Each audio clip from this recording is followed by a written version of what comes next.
C'est presque de l'info, c'est la revue de presque de Nicolas Canteloup.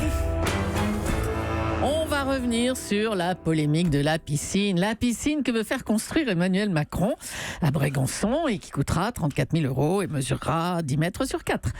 Bonjour Emmanuel Macron. Bonjour à toutes et à tous. Bonjour, monsieur le président. Bonjour aux pistoches, aux pistaches.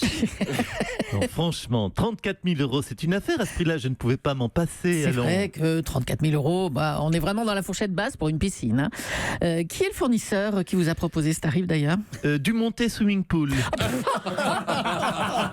Il lui manquait plus que les piscines du Monté.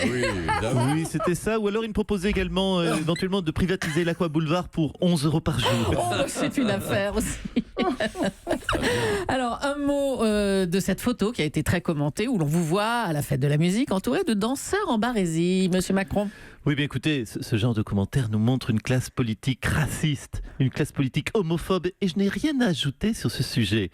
Et ce que je voulais vous dire, c'est que oh, pardon, excusez-moi. Non, pardon, excusez-moi. Non, je vois qu'il reste une vieille drag queen qui dort sur une banquette devant mon bureau. Ah bon ? Pardon, excusez-moi, Julie. Monsieur, ou madame, bon bref, messieurs, dames, excusez-moi.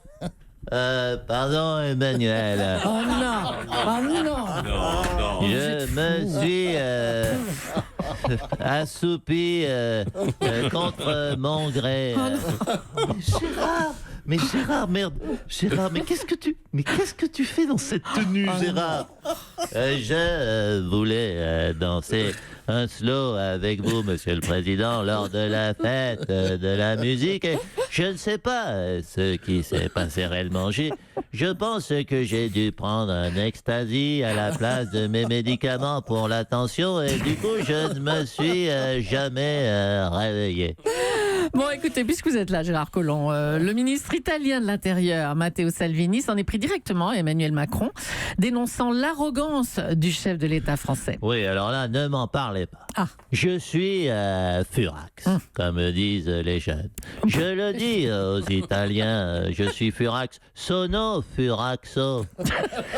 Je vous le dis tout de go, je vais lui faire fermer sa grande gueule à Matteo Salvini.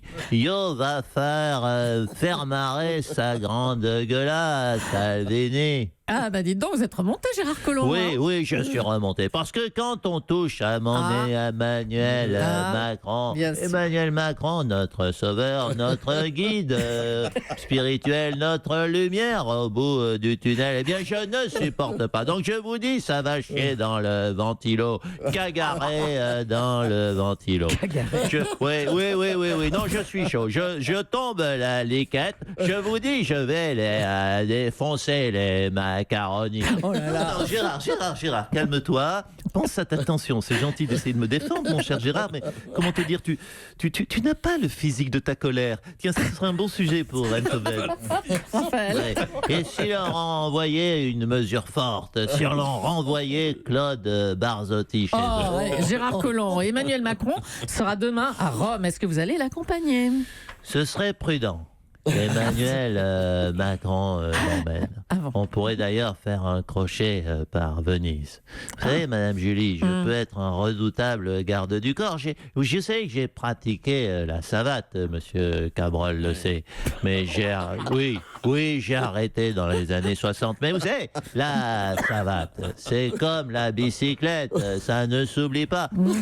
Emmanuel le sait, je peux encore balancer une de mes charentaises Méphisto dans la gueule à Monsieur Salvini.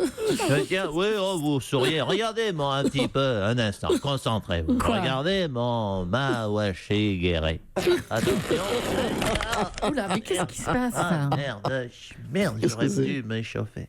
Qu'est-ce qu'il y a ? Je me suis pas assez échauffé, je me suis déchiré les adducteurs et par là même mon pantalon que je venais d'acquérir chez Pantashop en 78. Attendez-moi, Madame Julie, excusez-nous, je suis désolé de cet épisode. Je le ramène au ministère. Mais regarde dans quel état tu te mets, Gérard. Écoutez. Je regrette mon Pantashop. Bon courage à tous les deux et à bientôt. Allez, on va parler foot maintenant et revenir sur le but allemand à la 95e minute. Un but extraordinaire. extraordinaire qui permet à la Mannschaft de rester dans la course au 8e de finale. Bonjour Angela Merkel. Joie et bonheur, vous avez vu ça? Ah oui. C'est le réalisme allemand. On marque à la 95e minute. On marque en faisant des sursup. Monsieur de Tarlet, on fait des sursup. On n'est pas un peuple de feignasses, nous. J'adore l'entraîneur allemand Joachim Löw. On a la même coiffure. Oui, cette femme fera marrer les 3 personnes en France qui connaissent la coupe du sélectionneur allemand. Ouais. Et visiblement, ils ne sont pas dans le studio. Non. Si, Patrick. D'accord. D'accord. Ça me rassure. En tout, ce match gagné à la 95e minute, c'est une leçon de combativité pour toutes les autres équipes. C'est une leçon pour tout le monde. Regarde, Julie, on est le 25 juin. On est dans les arrêts de jeu de la saison d'Europe 1. Mais si ça se trouve ce matin, vous avez 2 millions d'auditeurs. On ne sait pas, peut-être. Vous pouvez en toute amitié niquer RTL et RMC. En toute amitié, comme vous dites. Merci Angela Merkel.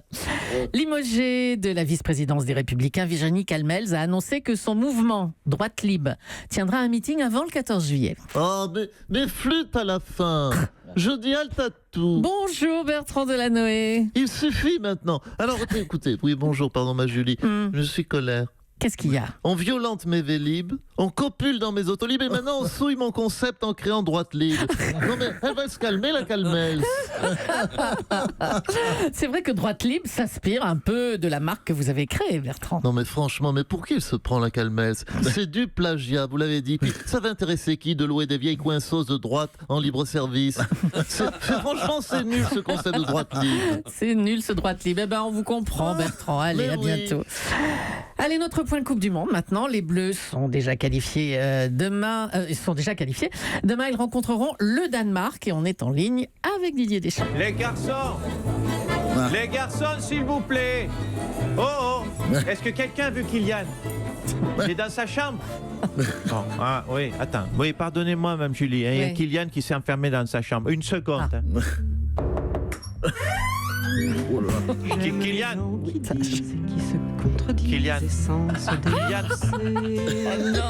Kylian, regarde-moi dans les yeux.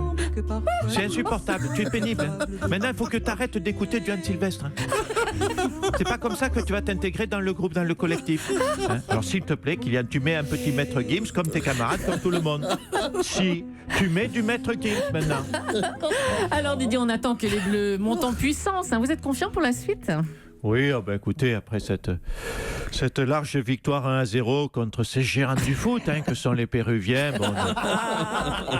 on ne peut être que satisfait au niveau de la satisfaction. Bon, bien sûr, même s'il y a une pression pressurisante, je pense qu'on fait un bon parcours dans cette Coupe du Monde que je qualifierais de mondial, voire même d'international.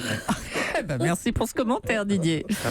On va avoir en ligne Kylian Mbappé. Tiens, justement. Kylian, vous nous entendez? Giro, tu savais que le vrai nom de Marc Chagall était Moïse Zakharovitch Chagalov et qu'il était né à Lyozna, près de Vitebsk, en Biélorussie? Oh non, merde, il y a sa plaie à la tête qui vient de se rouvrir. Kylian, vous êtes sur Europe 1, là, on vous entend. Oui, pardon, bonjour, oui. Bonjour. Privette à tous. Ah, d'accord. Alors demain, ce Danemark-France est un match sans enjeu vu que vous êtes déjà qualifié. Oui, c'est vrai. Du coup, c'est là qu'on se dit que le coach aurait peut-être dû prendre Karim Benzema dans l'équipe. Pourquoi ? Pour un match qui ne compte pas, c'était pas idiot d'avoir un attaquant qui ne marque pas.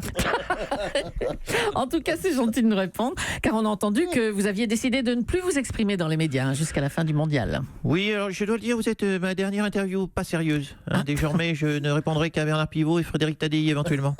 D'ailleurs, je vous laisse, j'ai une interview. Alors on écoute. Kylian Mbappé, bonjour. Kylian Mbappé, vous avez 19 ans, vous êtes sportif professionnel, vous jouez avant-centre au Paris Saint-Germain, en équipe de France de football également. Voltaire disait d'ailleurs, le corps d'un athlète et l'âme d'un sage, voilà ce qu'il faut pour être heureux. Qu'en pensez-vous, Kylian Mbappé ? Écoutez, je vous renvoie, cher Frédéric Tadei, à la thèse que je ferai paraître au PUF, aux presses universitaires de France, intitulée « Corps et esprit, analyse d'une symbiose ». Mais avant, merci de me recevoir, bien sûr. Vous voyez, ça, vous voyez, Madame Julie, vous m'entendez? Oui. Vous voyez, ça, c'est une interview. Voilà, c'est autre chose que l'after-foot sur RMC. Il est fort. C'était Nicolas Canteloup, évidemment, et qu'on retrouve demain à la même heure. Europe 1.